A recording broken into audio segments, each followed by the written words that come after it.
bem? Bem-vindo ao nosso espaço virtual voltado para o ensino e aprendizagem de matemática.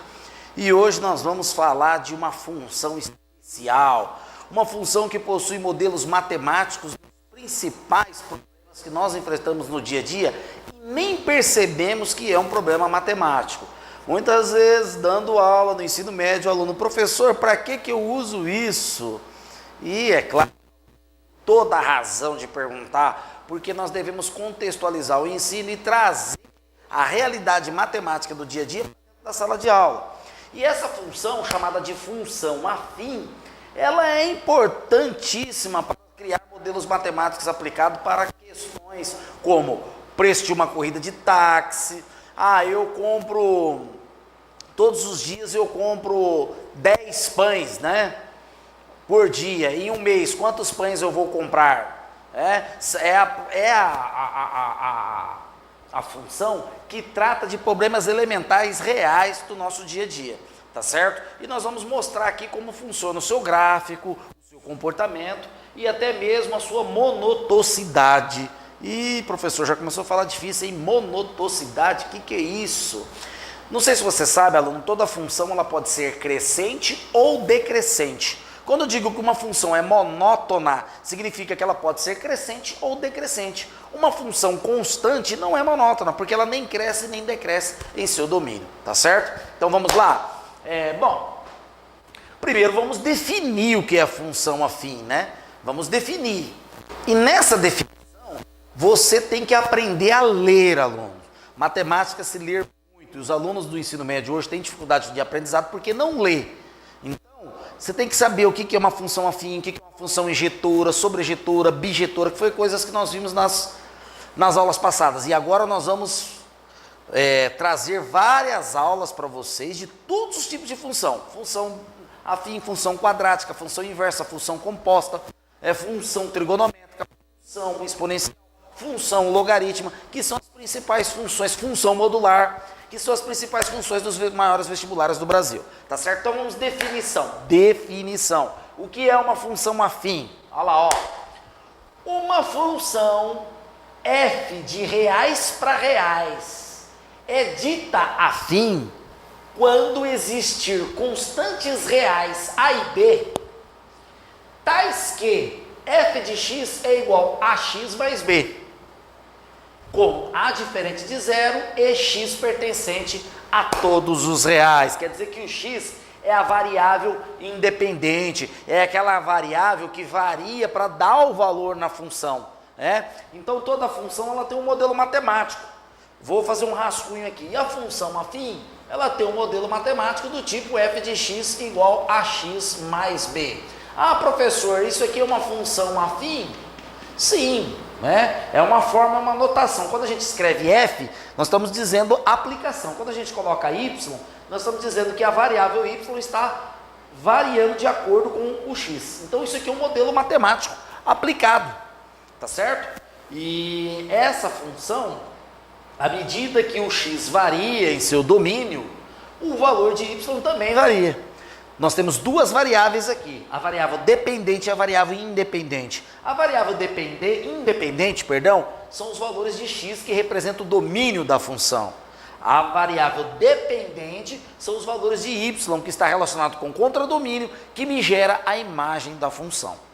Então quer dizer que, se eu tiver aqui, professor, uma corrida de táxi, vamos pegar uma corrida de táxi no interior de São Paulo, na cidade do interior de São Paulo. Ela custa R$5 a bandeira, mais R$4 o quilômetro rodado. Isso significa que ao chamar o táxi, aluno, você já paga R$5, mais R$4 por quilômetro rodado. Então quer dizer que se você roda 0 quilômetro, 4 vezes 0, 0, mais 5 você paga R$5. Se você roda 1 quilômetro, você paga 4 vezes 1, 4 mais 5 da bandeira, R$9. Se você rodar 2 quilômetros, 4 vezes 2, 8, mais 5, 13. Você paga R$13. E se eu rodar, professor, X quilômetro, você paga 4 vezes X. Então, X vai representar o quilômetro rodado. Y o valor total da corrida. Quem é minha variável dependente e a minha variável independente nesse modelo matemático? Aluno, professor, Luiz Caio, quem é minha variável independente, professor? Minha variável dependente. A variável independente, de acordo com o contexto do exercício, tá? Que eu apresentei, de acordo com o contexto da proposta, é o valor x. Porque ele que varia, ele é independente. Então, ele vai moldando a distância. X representa a distância. E a variável y vai ser a variável dependente, porque o valor da corrida de táxi depende da distância ou do quilômetro rodado, tá certo? Então, tá aí o modelo matemático. Ah, professor, então quem é A e quem é B? Aí, olha, a variável A é aquela, né, que está atrelada ao valor de x, a x, né? A vezes x. Então a minha variável A aqui, ó, é 4. A minha variável B é a variável, né, é o coeficiente, né, sem a variável x. É o termo independente aqui, ó. Correto? Da variável x. Então B vai valer 5. Tá certo? Já escrevi contrário aqui para fazer de sacanagem, né? Para ver se vocês possam enxergar e entender que A é sempre o valor que está acompanhado com x. No caso aqui, A vale 4 e B vale 5. Isso no nosso rascunho aqui, tá? Bom, como isso aqui é um rascunho, tá? Se vocês quiserem anotar, volte um pouquinho o vídeo.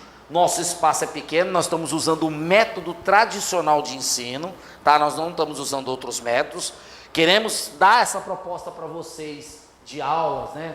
Dessas aulas pelo método tradicional e depois a gente vai sofisticar com outras metodologias de ensino. Mas por enquanto só a tradicional, que é lousa, giz e professor explicando. Tá, beleza. Né? Agora você sabe o que é uma função afim, você sabe como que o modelo matemático dela funciona, né? Com duas variáveis, uma dependente e a outra independente. Agora vamos ver a caracterização, né?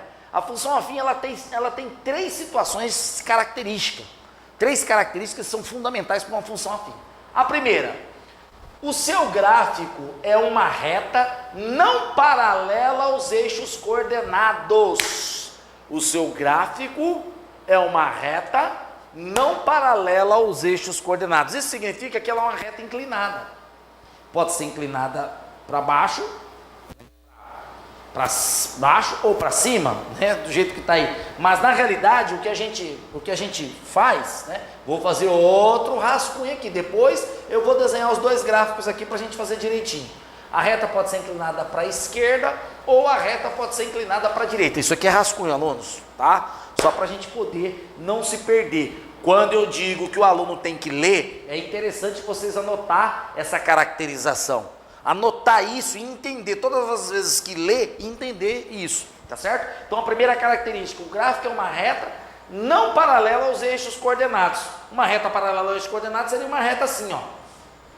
Tá paralela ao eixo x. Ou uma reta assim, certo? Paralela ao eixo y. Aqui y, aqui x. Correto? Essas retas não representam gráficos de uma função afim. Se você vê uma reta horizontal ou uma reta vertical, não é gráfico de uma função afim. Então, está descartado, tá certo? Gráfico de uma função afim são retas inclinadas para a direita ou para a esquerda. Maravilha.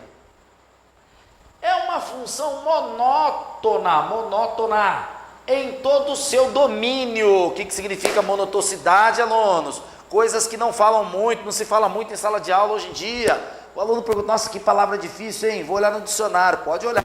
Monotocidade significa que ela pode ser crescente ou decrescente. É a questão da inclinação da reta. Pode crescer como pode decrescer.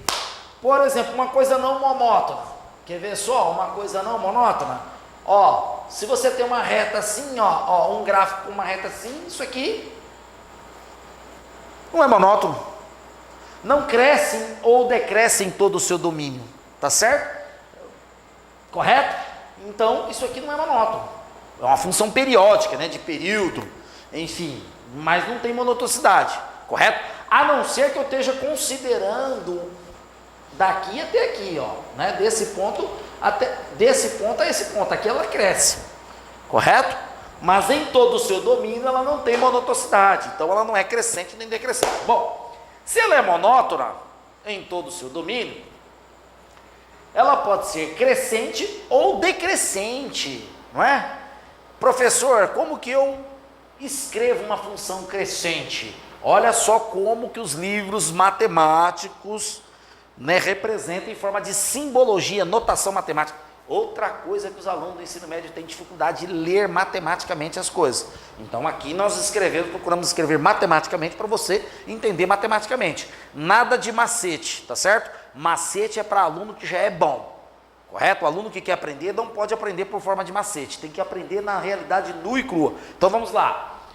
Qualquer que seja esse símbolo, já falei nas aulas de conjunto, lembra? Para todo ou qualquer que seja, esse A de ponta cabeça. Então, qualquer que seja x1 menor que x2, se somente C, né, isso aplica a um f de x1 menor que f de x2.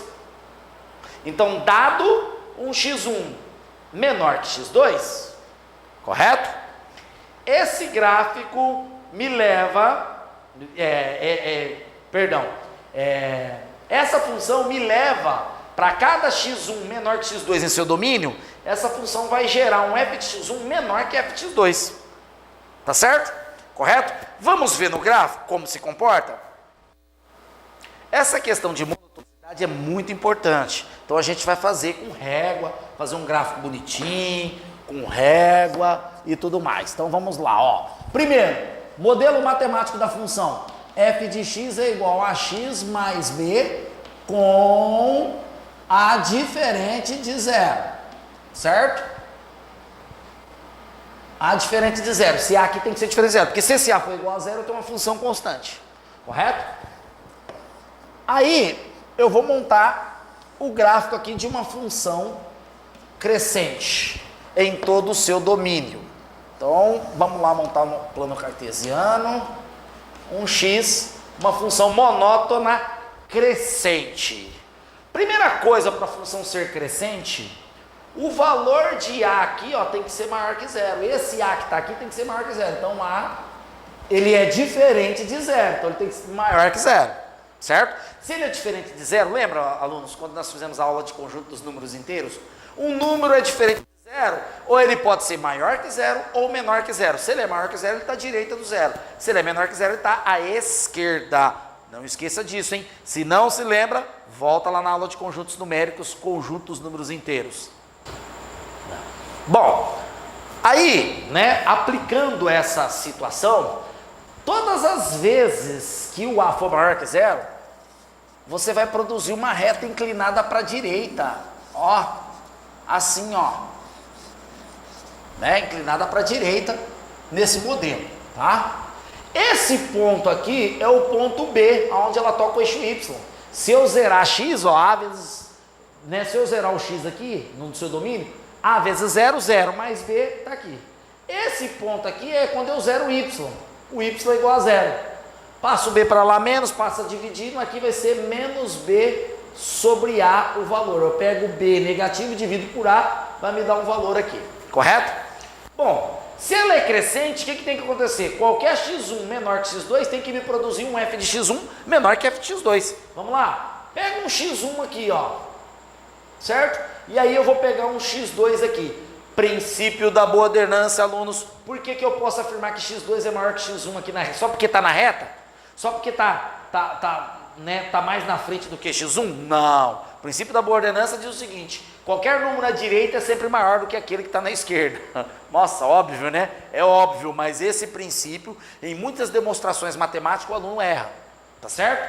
Então vamos lá, x1, olha lá, ó, vai me levar a um f de x1. O que é aplicação? O que é função? Função é aplicação. Aplica um valor de x que me obtém um y aqui, ó. Olha lá, ó, esse x2 vai me levar a um f de x2, o segmento de reta é para cima, então f de x2 maior que f de x1. Então x1, qualquer que seja x1 menor que x2, olha lá no gráfico, alunos, isso implica um f de x1 menor que um f de x2. Como a recíproca também é verdadeira, um f de x1 menor que f de x2 me leva a um x1 menor que x2, olha lá, ó. Eu respeito a monotonicidade crescente. Um número menor me produz um valor menor. Um número maior me produz um valor maior. Função crescente. Isso só vai acontecer quando esse valor de A aqui for positivo. Se ele for positivo, essa reta vai ser sempre inclinada para a direita, produzindo monotonicidade crescente. Maravilha! Agora vamos fazer o gráfico da decrescente para poder discutir essa caracterização aqui, ó, tá certo? F de x igual a x mais b, função afim com A diferente de zero. Opa, se o A diferente de zero, ele pode ser maior ou menor que zero. Nós fizemos a primeira situação, A maior que zero. Então agora nós vamos fazer A menor que zero. Se aqui for negativo, o valor que acompanha x for negativo, essa reta será inclinada para a esquerda. Esquerda é como se tivesse assim, ó. O ponto aonde toca o eixo y é o ponto B, 0 para x. E o ponto aonde toca o eixo x é o menos b, continua sendo menos b sobre A. Maravilha, essa fração, professor, mas isso aqui está do lado negativo, está do lado positivo, perdão, de x, por que menos b sobre A? Não tinha que estar aqui? Não, alunos, b e A são variáveis. O b pode ser menos 2, por exemplo, aí menos com menos dá mais, dividido por um A positivo. Tá? Então, menos b sobre A, correto? Você vai ver que se o A for negativo, aqui embaixo vai ser negativo, ó. Aí menos com menos dá mais também. Você pode fazer essa linha de raciocínio, tá? Vamos lá. Então eu vou pegar um x1 menor que x2. Olha lá, ó. X1 menor que x2. Isso implica um f de x1 maior que f de x2. Quer ver só? Ó o f de x1 onde vai dar, ó. Olha lá, ó. Lá em cima. Eu vou no gráfico e vou na função, lá em cima, f de x1. Ó o f de x2, ó, vou no gráfico, vou no x, vou na reta, ó lá, f de x2, tá aqui, certo? F de x1 menor que f de x2, ou seja, para qualquer que seja x1 menor que x2, isso implica um f de x1 agora maior que um f de x2, função decrescente, monótona decrescente. Ou seja, eu pego um x menor, me gera um valor maior em y, do que um x maior que me gera um valor menor. Maravilha, então ela passa a ser decrescente. Essa é a definição de decrescente, alunos. Eu estou dando esse tipo de informação porque uma vez, num exercício, segunda fase da FUVEST, pediu para provar se a função era crescente ou decrescente. Era uma função afim, certo? Claro que ela estava com uns números meio, né, umas constantes assim de Euler, né, e parecia ser uma função exponencial, mas ela era afim, correto? E aí você tinha que partir dessa caracterização aqui, ó, correto? Fazer esse tipo de situação para poder provar que ela era decrescente. Então, esse é o caso decrescente, correto? Maravilha! E a terceira caracterização é que a função afim é uma função bijetora com domínios reais e imagem real. Claro que ela é bijetora, né? Porque uma função de reais para reais. Ela é injetora? É. Qualquer x1 diferente de x2 me leva a um f de x1 diferente de f de x2, porque a reta é inclinada, não é? Ó. Qualquer x em seu domínio vai me levar a um y diferente. Pega a corrida de táxi. Eu tenho o quilômetro rodado, o preço da corrida. Se eu mudar o quilômetro rodado, eu não mudo o preço da corrida? Então, qualquer quilômetro diferente, né, distância diferente, uma distância 1 diferente de uma distância 2, me dá um preço 1 diferente do preço 2. Isso é ser injetora, correto?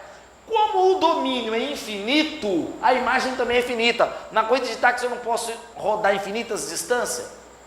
Não posso? A imagem também vai ser infinita. Porque não tem limite para eu rodar numa corrida de táxi. Correto?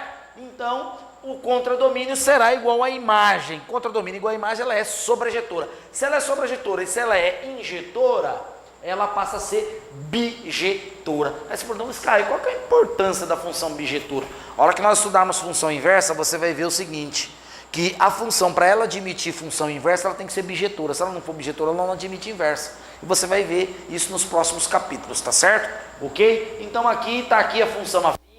Ela pode ser, ela tem 3 características, tá? Vamos lá. Repetindo, é uma função de reais para reais, certo?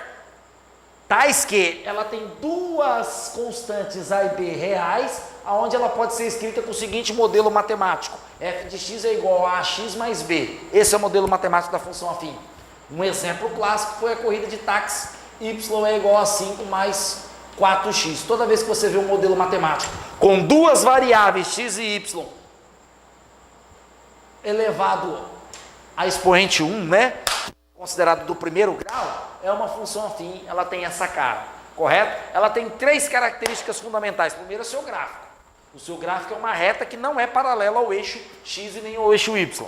Ela é uma reta inclinada para a direita ou para a esquerda, correto? Segunda característica, é uma função monótona. O que é uma função monótona? Ela pode ser crescente ou decrescente em todo o seu domínio, correto? E aqui está mostrando o que é uma função crescente para todo x pertencente aos reais, né?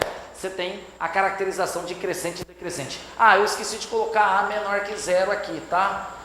Nesse caso aqui, o a tem que ser menor que zero. A constante a maior que zero gera crescente. A constante a menor que zero gera uma função decrescente. Essa é a segunda característica. E a terceira característica é que ela é objetora. Ela sendo objetora, ela admite inversa. Ô professor, como é que ficaria a função inversa então de uma função afim?